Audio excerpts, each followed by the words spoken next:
हैं कि मैं हर सुबह उठ के पूजा अर्चना करता हूं, मंदिर जाता हूं, धूप दीप करता हूं, दैट मीन्स मैं बहुत ही आध्यात्मिक इंसान हूं।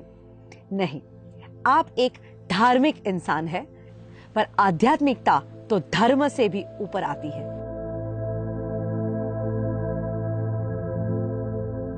मुझे लगता है कि रियल स्पिरिचुअलिटी या सच्ची आध्यात्मिकता उसे कहते हैं जब आपके अंदर आपकी वजह से किसी और का भला हो की भावना जन्म लेती है।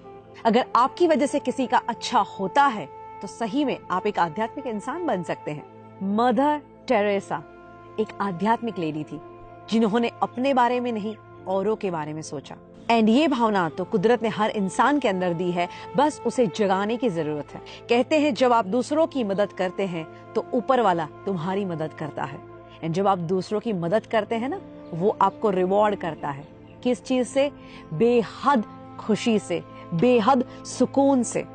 आप याद करिएगा, आपने जीवन में कभी भी निस्वार्थ भावना से किसी की मदद की होगी तो डेफिनेटली दिल को बहुत ही सुकून मिलता है। इसलिए मैं कहती हूं, हमेशा औरों की मदद करना शुरू कर दीजिए, एंड ऑफ कोर्स निस्वार्थ भावना के साथ। कई बार मैं जब मदद करने की बात कहती हूँ तो कई लोगों को ये लगता है कि जब मैं किसी की मदद करता हूँ मतलब मेरे पास से कुछ जाता है।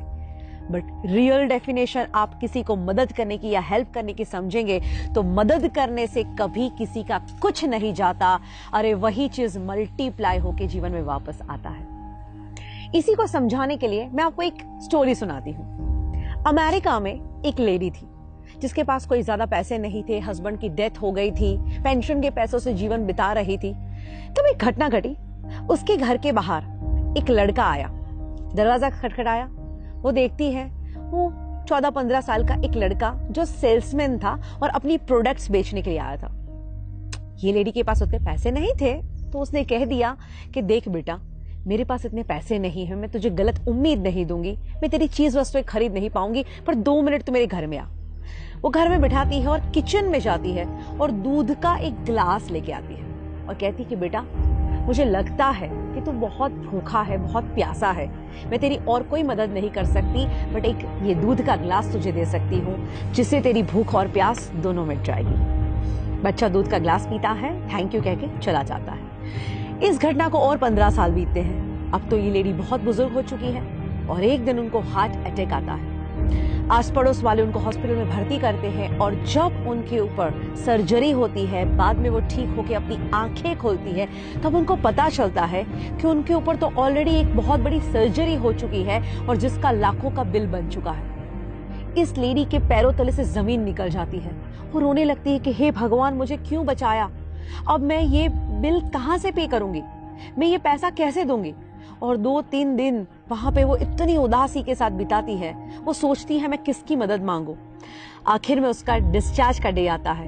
अभी भी उसको कुछ नहीं सूझ रहा, बिकॉज उसके कुछ ज्यादा रिलेटिव्स नहीं थे, ऐसे कोई लोग नहीं थे जो उसकी मदद कर पाए।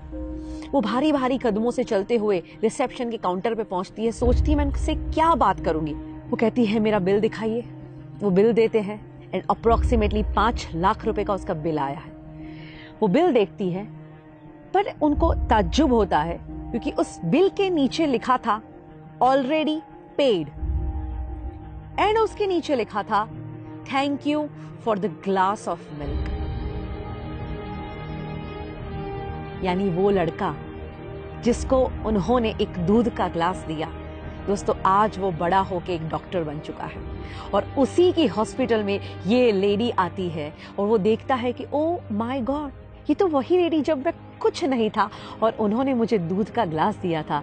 आज ये ऋण चुकाने का मौका मिला है, क्यों ना मैं अपना ऋण चुकाऊं, क्यों ना इनका बिल मैं ही भर दूं। इसीलिए तो कहते हैं कि जब आप अच्छे काम करते हैं, दुनिया गोल है, जो अच्छे काम भेजे हैं सब लौट के वापस आते ही हैं। बट अच्छी बात क्या है कि कुदरत इतनी मेहरबान है हम पे कि जब हम कुछ छोड़ते हैं उससे कई गुना बढ़ के ये लाइफ में वापस आती है। हम हमेशा पूरी जिंदगी लगे रहते हैं दुनिया को इम्प्रेस करने में, बट अगर सही में इम्प्रेस करना है ना तो उस ऊपर वाले को कीजिए। आपका इंटेंशन कितना भी सही क्यों ना हो, ये दुनिया सिर्फ आपका प्रेजेंटेशन देखती है, एंड आपका ये प्रेजेंटेशन कितना भी अच्छा क्यों ना हो, ये ऊपर वाला तो सिर्फ आपका इंटेंशन ही देखता है। तो ये सद्भावना की शुरुआत आज से ही की जाए। मैं तो कहती हूँ दुनिया में खुशियाँ फैलाई जाए, क्योंकि अगर आप औरों के जीवन में खुशियाँ फैलाना भी शुरू करोगे तो वही खुशियाँ मल्टीप्लाई होकर आपके जीवन में वापस आएगी।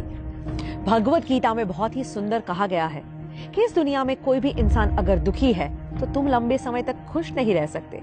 अगर औरों को खुशियां बांटोगे तो तुम्हारे जीवन में खुशियां अपने आप आएगी। और मैं तो कहती हूँ आज के इस दुनिया में किसी के चेहरे पे स्माइल ले आना वो भी एक बहुत बड़ा आध्यात्मिक काम है। कहते हैं एक उदास चेहरे पे एक प्यारी सी मुस्कुराहट आ जाए और अगर उसकी वजह तुम हो तो समझ लेना इस दुनिया का सबसे धनवान इंसान